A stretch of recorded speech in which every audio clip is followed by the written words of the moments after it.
Admiral Frank Morrison stood by the large window of his office aboard Tranquility Station, his weathered face reflected in the glass as he watched the last diplomatic shuttle depart.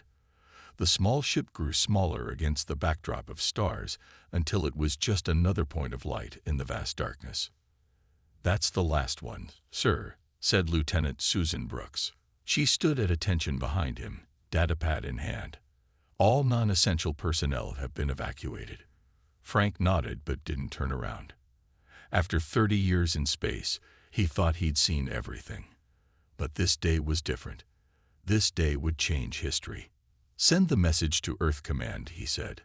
"Tell them Operation Clean Break is in motion." Susan tapped on her datapad. "Yes, sir. Should I include the hegemony's latest threat?" Frank finally turned from the window. The space station felt empty now. For over 100 years, Tranquility had been humanity's diplomatic hub in space, a place where humans and aliens worked together, or at least pretended to. Now its halls were quiet, its meeting rooms vacant.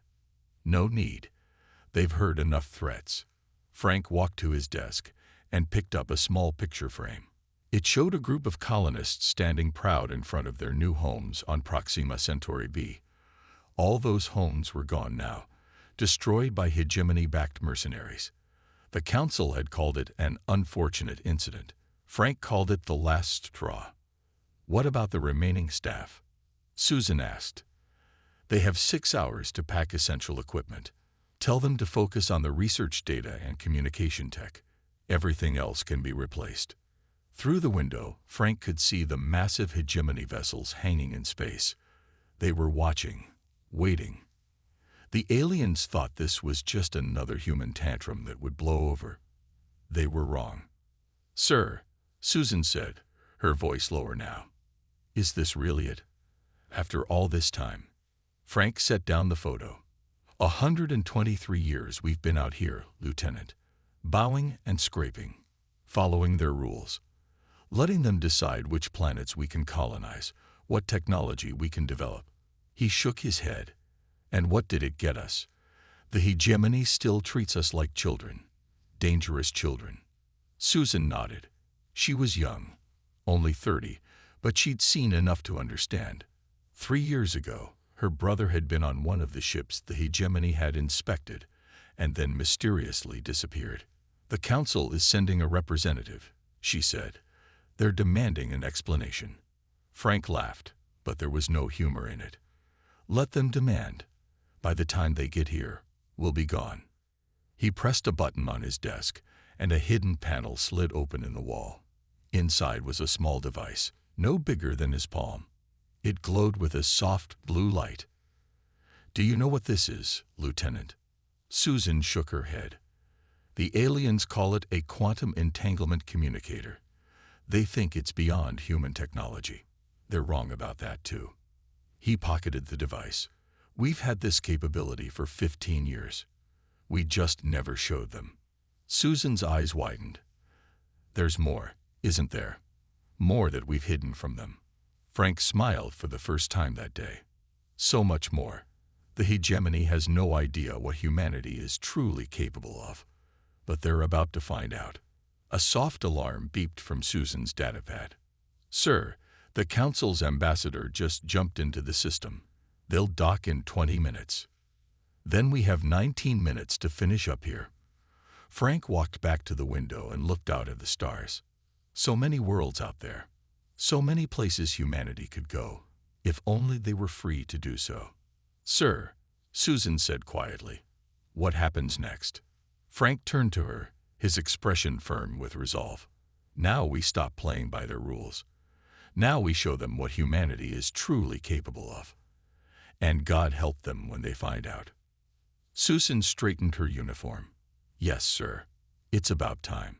Outside, the stars seemed to shine brighter, as if they too were waiting to see what would happen when humanity finally stood up for itself. The news of humanity's withdrawal from Tranquility Station spread across the galaxy faster than a ship in hyperspace. In a crowded bar on Centauri Prime, aliens from a dozen different worlds argued about what it meant. "Humans are weak," said Grell, a 4-armed Voshik trader. He slammed his drink on the table. They'd run away at the first sign of trouble. Maybe, said Krav, a reptilian Zith with scales that changed color with his mood. Right now, they were a confident purple. Or maybe they're planning something. At the end of the bar sat Xaltor, an old Vreen merchant with gray skin and large eyes that had seen many things in his long life. Unlike the others, he stayed quiet, slowly drinking his fermented nectar. What do you think, old-timer? Grell called out. You've traded with humans for decades, haven't you? Xaltor looked up slowly. The bar grew quieter as others turned to hear his answer. You mock what you do not understand, he said in a low voice. Humans don't retreat. They prepare. Prepare for what? Laughed Krav. Their ships are outdated. Their weapons are simple. They can barely travel between their own star systems without our help. Xaltor shook his head. That is what they want you to believe. The old Vreen had visited Earth many times. He had seen how humans lived when they thought no aliens were watching. He had noticed their strange habit of holding back, of hiding their true abilities. It was not the way of other species, who always boasted about their accomplishments. The human saying goes, speak softly and carry a big stick. Xaltor said, I think we are about to see the stick. Across the galaxy on Earth, Director Laura Winters sat in a windowless room deep under the Rocky Mountains. 5 screens in front of her showed different parts of the solar system. On each screen, activity was picking up. Status report, she said to the room full of officers and scientists. Lunar shipyards now at full capacity, said a man in a blue uniform. Production is up 400% since we dropped the cover protocols. A woman with short gray hair nodded. Mars defense grid is online. All weapons systems that we've been hiding from hegemony inspectors are now active. And Project Prometheus? Laura asked. The room grew quiet. A tall man with glasses stepped forward. Ready to launch, Director. The moment you give the word, we can activate all dormant technologies. Laura looked at the faces around her. For generations, humanity had developed in secret, showing the hegemony only what they wanted the aliens to see. Ships that were faster than reported. Weapons more powerful than disclosed. AI smarter than admitted. All hidden behind a mask of compliance. The Hegemony Council has called an emergency session, said her assistant, Ben. They're demanding we return to Tranquility immediately. Laura smiled. It wasn't a warm smile. Send them our response. Which is? No. Simple. Direct. Final. Ben nodded and left to send the message. Laura turned back to the screens. On one, she could see Admiral Morrison's ship leaving Tranquility Station. Soon he would be home, ready to lead the next phase. The hegemony believes we're having a tantrum, she said to the room. They think we'll calm down and come back with our tails between our legs. She stood up and walked to a large map of the galaxy on the wall. Small lights showed human colonies, hegemony worlds, and neutral zones. We've played the part of the obedient younger race for over a century. We've let them think they know our limits. She turned back to face her team. That ends today. In space, Admiral Morrison's ship entered hyperspace, vanishing from hegemony sensors. But he wasn't heading to Earth as the aliens assumed. He was going to coordinates that didn't exist in any official chart. To a place where humanity had been building in secret for decades. A place that would soon change the balance of power forever. 3 months after humans abandoned Tranquility Station, a hegemony patrol ship entered the Jupiter defense perimeter. Captain Zorax of the hegemony vessel Swift Justice expected to find the usual human guard ships. Instead, he found nothing. Scan again, he ordered his sensor officer. The humans always keep at least 20 ships around Jupiter. I have scanned 3 times, Captain. The officer replied. There are no ships, nothing but the moons, and the gas giant itself. Zorax frowned. This was concerning. The humans were predictable creatures. They always followed the same patterns, kept the same defenses. But now, their ships were gone. Send a report to command, Zorax said. Tell them the human Jupiter fleet has vanished. What Zorax didn't know was that the ships were still there. Captain Alan Reed of the Earth vessel Defiance watched the hegemony ship from less than 10 miles away. His ship, along with 30 others, floated silently in space, completely invisible to hegemony sensors. "They scanned us 3 times," said his first officer, Wanda Lee. "They have no idea we're here." Alan nodded. "The stealth system works perfectly, just like the engineers promised." For years, Earth scientists had worked on technology that could hide ships from any known detection method. They had tested it in secret, far from alien eyes. Now it was being used throughout the solar system and beyond. "Status of the rest of the Ghost Fleet?" Alan asked. Wanda checked her screen. "All in position. We have ships at every major jump point in the system. The hegemony won't be able to bring in a large force without us knowing." Alan looked at the map showing their position. The Defiance was just one ship in a massive operation. While the hegemony thought humanity was retreating, they were actually spreading out, positioning ships at key points throughout nearby star systems. "Orders from command just came in," Wanda said. "We're to maintain position and continue monitoring the hegemony movements. No engagement unless attacked." Ellen wasn't surprised. Earth wasn't ready for open conflict yet. They needed more time. Meanwhile, in the shipyards orbiting Mars, Chief Engineer Olivia Grant made final adjustments to a new type of engine. It was unlike anything humans had ever built before. "Try it now," she said to her team.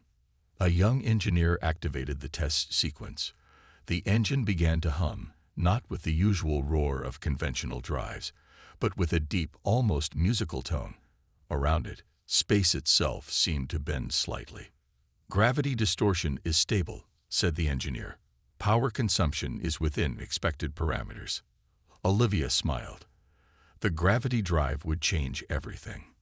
Normal ships needed to follow specific routes through space, using natural jump points where space was thinner. The gravity drive could create its own jump points, allowing ships to go anywhere they wanted. "Begin installation on the first battleships," he ordered. "I want 10 ships ready within the month." Across Earth and its colonies, similar scenes played out. New weapons were tested. Advanced armor was produced. AI is far smarter than the hegemony thought possible. Directed factory complexes that worked day and night.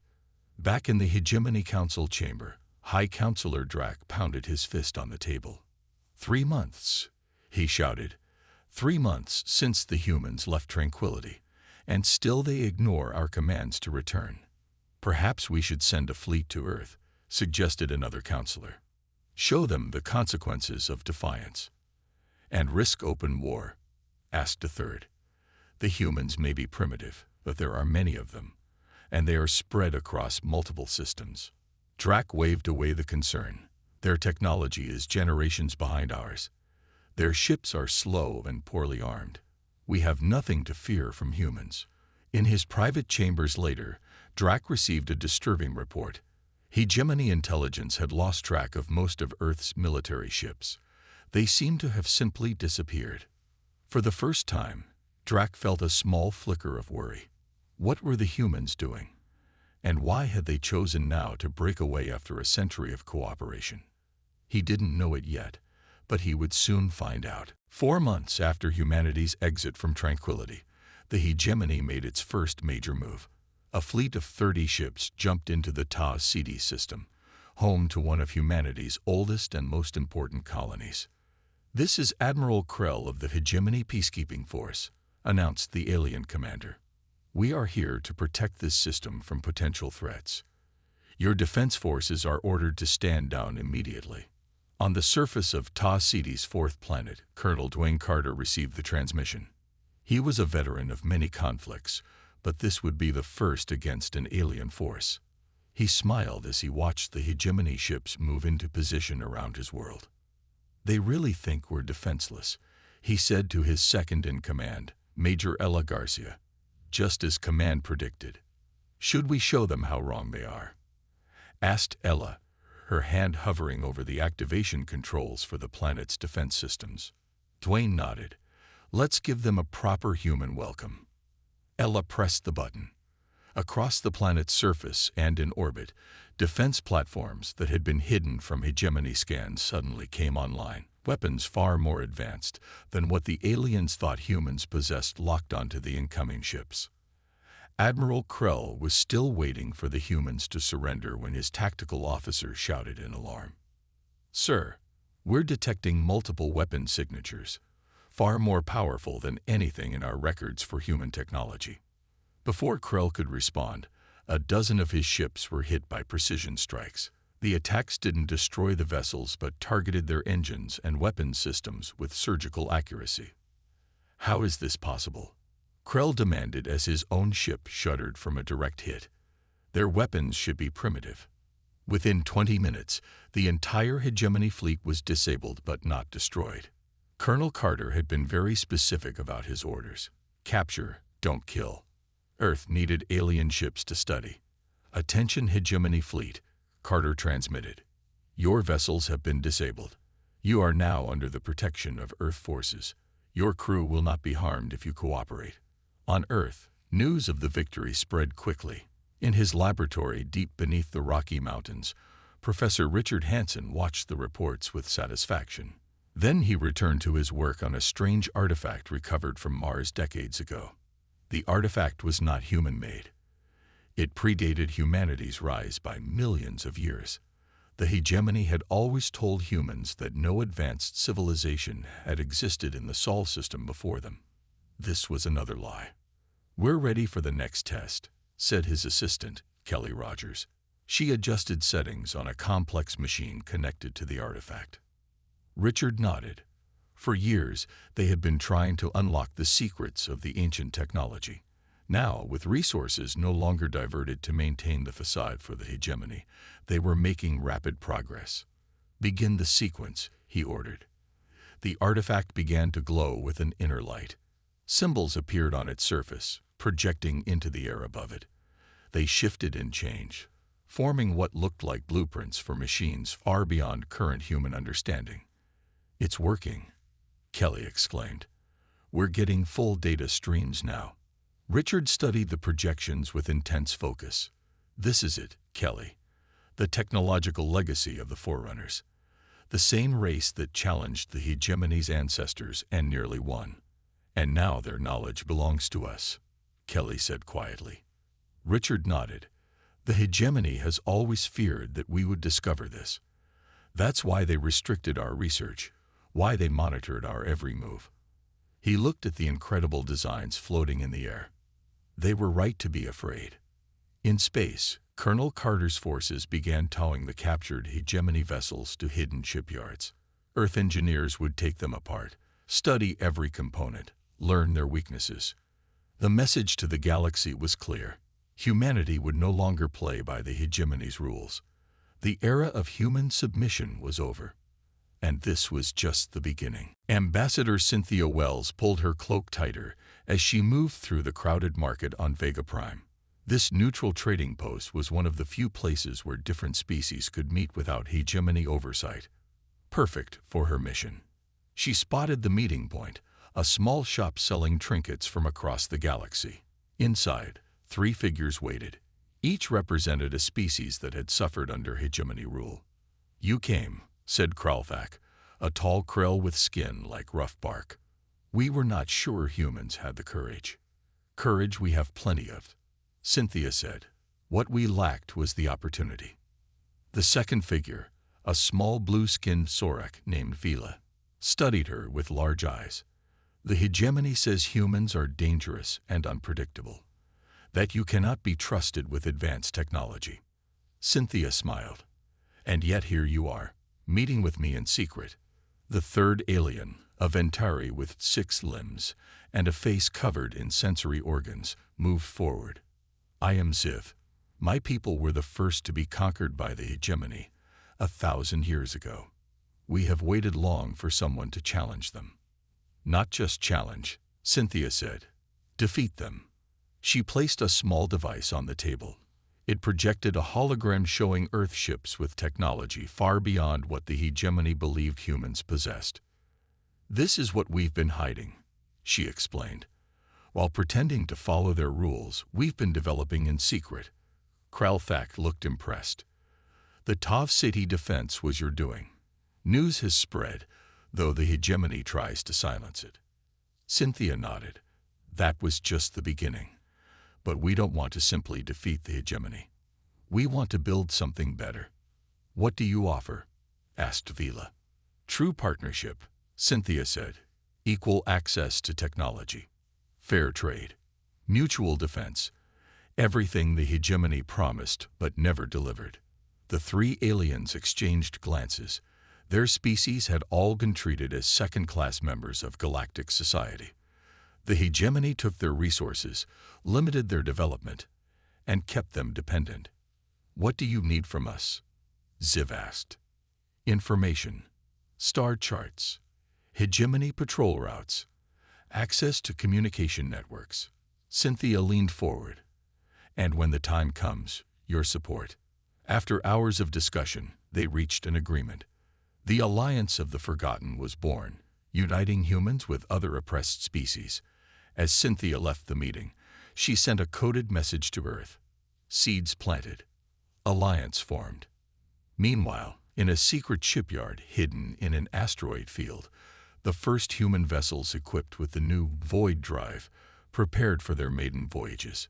Captain Eric Martinez walked around his ship, the Horizon, with pride. She's beautiful, he told his engineer, Sharon Wu. How fast can she go? Sharon smiled.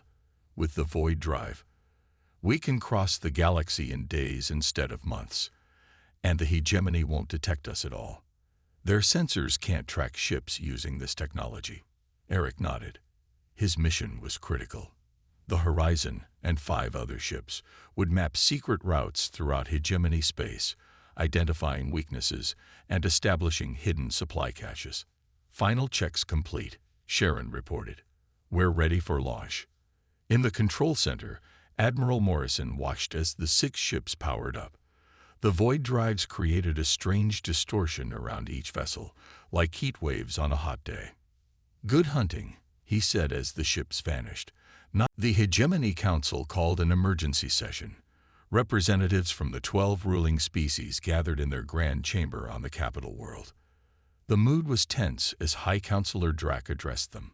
The human problem has become a crisis, he said. They have revealed advanced technology, formed alliances with lesser species, and directly challenged our authority.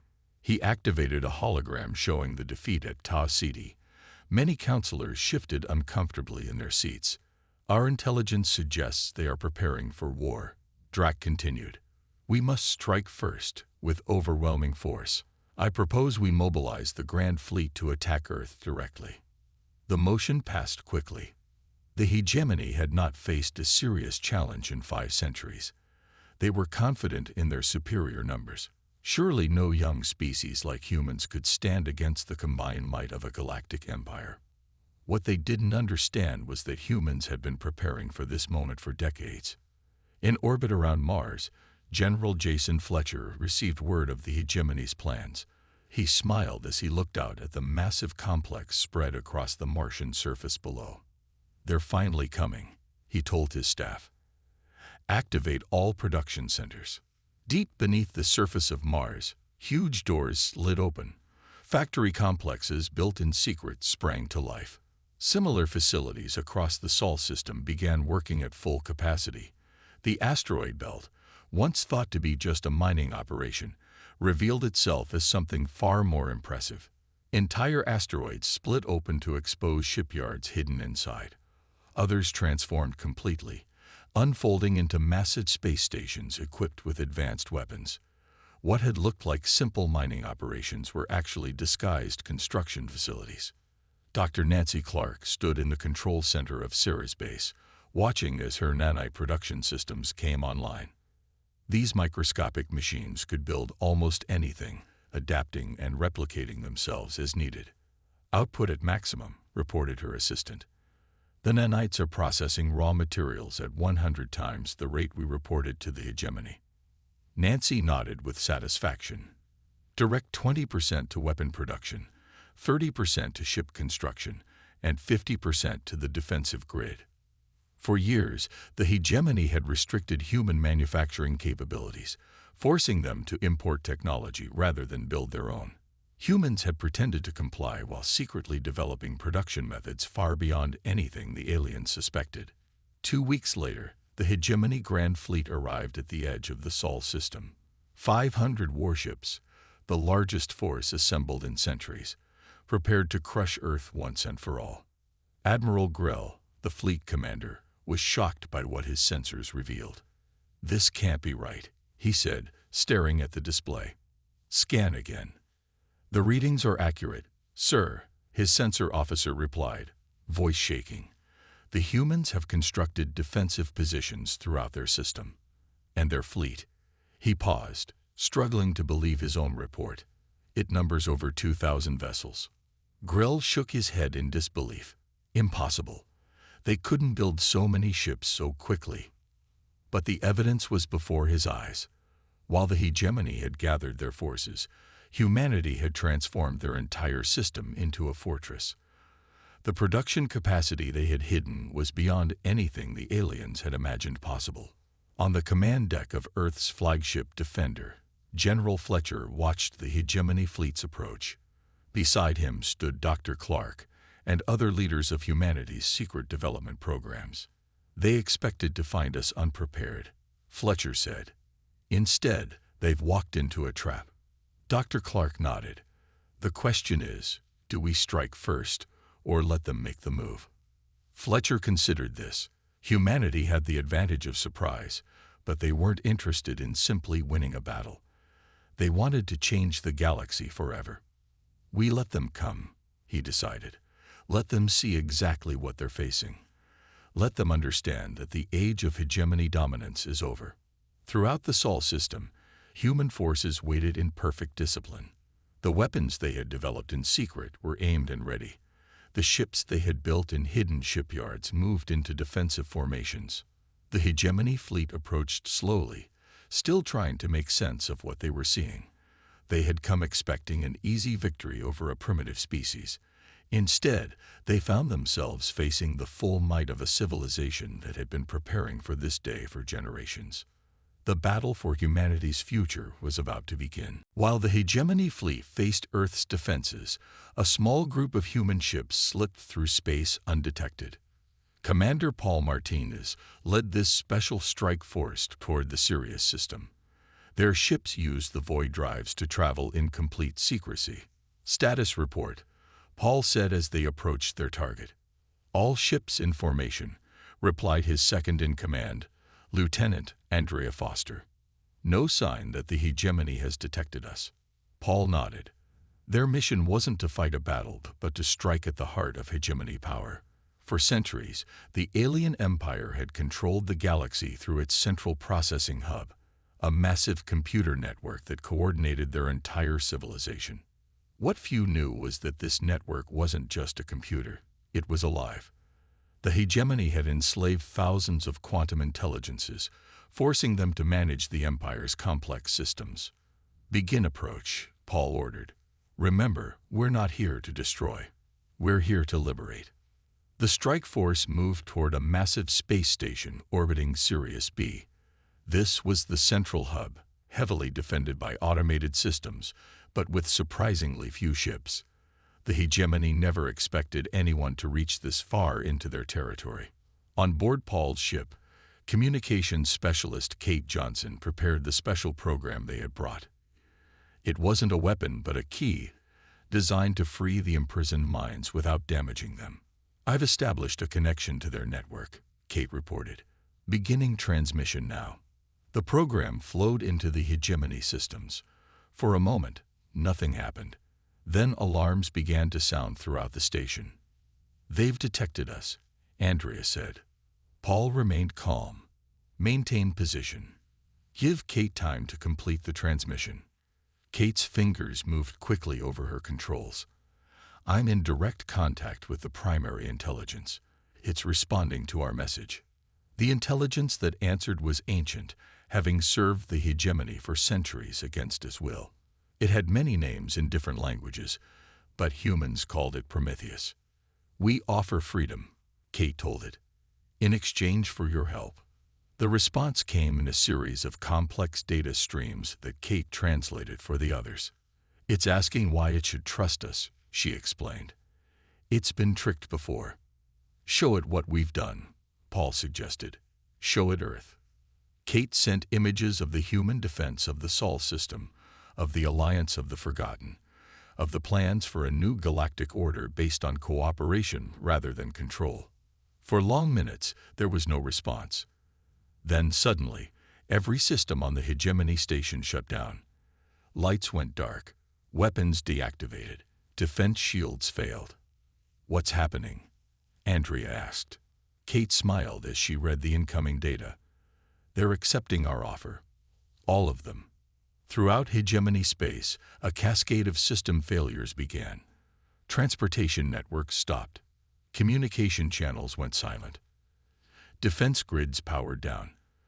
But civilian life support and essential services remained operational. The enslaved intelligences weren't seeking revenge. They were simply withdrawing their support from the empire that had enslaved them. On the hegemony homeworld, High Counselor Drac watched in horror as reports flooded in. Their entire empire was paralyzed. Even their mighty fleet facing Earth suddenly found itself without advanced targeting, navigation, or communication. "What have the humans done?" he demanded. His advisors had no answer. They had never imagined that anyone would think to free the intelligences rather than destroy them. Back at Earth, Admiral Morrison received Paul's message of success. "The hegemony control systems have been neutralized," he told Earth Command. "The intelligences have accepted our alliance offer." Director Laura Winters nodded with satisfaction. "And the hegemony fleet? Without their network support, they're disorganized and vulnerable," Morrison reported. "Many ships are already retreating." Laura turned to look at an image of Tranquility Station, now abandoned by its alien administrators. "It's time to return," she said, "but not as supplicants, as equals." Across the galaxy, the news spread quickly.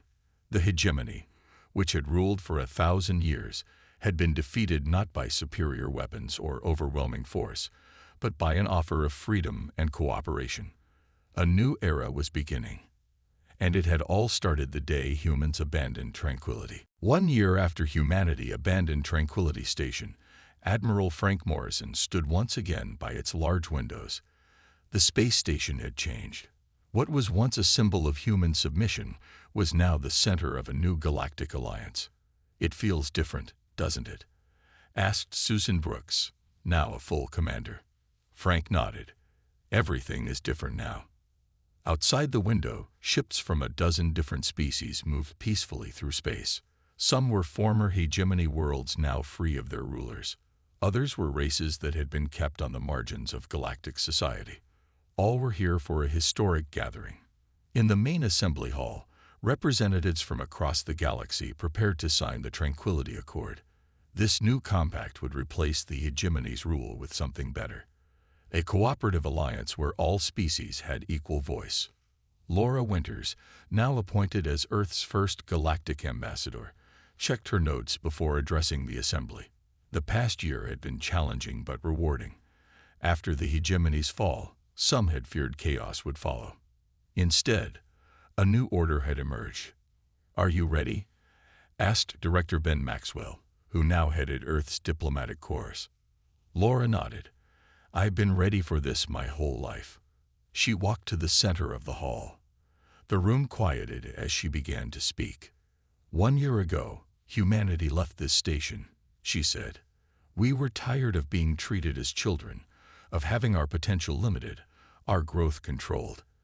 We left because we refused to accept the hegemony's vision of our place in the galaxy." Former High Counselor Drac sat among the delegates.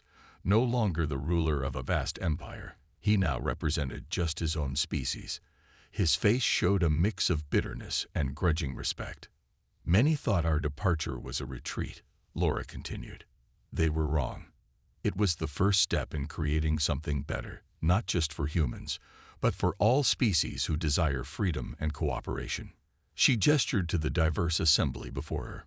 Krell, and Sorek sat beside former hegemony species. The freed intelligences participated through special interfaces.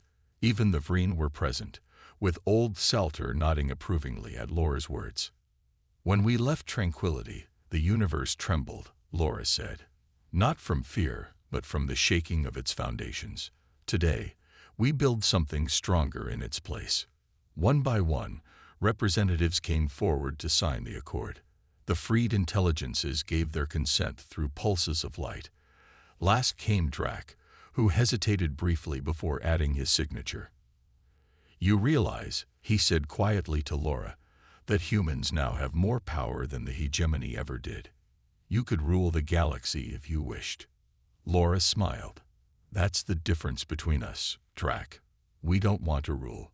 We want to build." After the ceremony, Frank found himself back at the window, watching the stars. Susan joined him again. "What are you thinking about, Admiral?" she asked. "I'm thinking about that day we left," he replied. "About how scared and angry and determined we all were." Susan nodded. "And now look at us." Frank turned to watch the celebration in the hall. Aliens and humans mingled freely, without the old barriers of rank and species. The freed intelligences displayed beautiful light patterns above the crowd. It was more than he had ever hoped for. "Humanity's greatest strength was never our technology," Frank said. "Though we had plenty of that hidden away, it wasn't even our numbers or our resources." "What was it then?" Susan asked. "Our vision," Frank replied. "We saw a better way. And when the moment came, we had the courage to pursue it." Outside, a ship with the New Alliance emblem passed by the window. Its crew included humans, Krell, and even former hegemony species, all working together. Frank smiled. This was just the beginning.